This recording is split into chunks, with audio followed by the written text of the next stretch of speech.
आज तो बारिश के मौसम में भी कस्टमर आएंगे, मैंने सोचा नहीं था। तो हेलो दोस्तों, तो सुबह उठ के फ्रेश होके मैं चल दिया दुकान की ओर और रास्ते में मौसम को देखा। मैंने सोचा आज तो कोई कस्टमर नहीं आएगा बेकरी पर, मगर नहीं, कस्टमर तो मुझसे भी पहले पहुंच गए थे। जो कि एक ही कस्टमर के दो जगह थे बिस्किट, तो उनका बिस्किट बनाने में लग गए हम। आटे को गूंद के मशीन में डाल के लग गए बिस्किट बनाने में। बिस्किट को बना के ट्राली में लगा देते हैं तो अगेन एक और कस्टमर आ जाते हैं। पहले कस्टमर का बिस्किट बन के तैयार हो जाता है तो लगा देते हैं दूसरे कस्टमर का बिस्किट, और मैं चल देता हूँ घर खाना खाने के लिए। और घर पहुँच के देखता हूँ भतीजी को, ये भी खाना खा रही थी, आलू मटर की सब्जी बनी थी।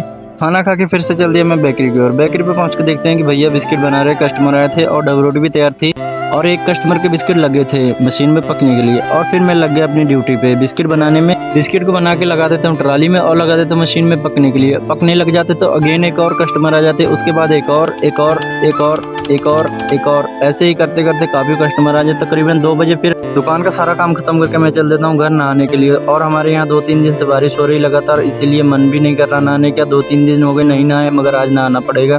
घर पहुँच के मैं तौलिया उठा लेता हूँ और चल देता हूँ नहाने के लिए। और नहा धो के तैयार होकर देखते हैं अपनी भतीजी को। एक तो ये पहले से बंदरिया और लिपस्टिक काजल लगा के और बंदरिया बन गई। तो चलो ये तो शैतानी करती रहेगी और मैं चल देता हूँ दुकान की ओर। दुकान पर पहुँच के देखते हैं काफ़ी कस्टमर थे। मैं लग गया अपनी ड्यूटी में बिस्किट बनाने में और मैं पापा लगातार बिस्किट बनाते रहे।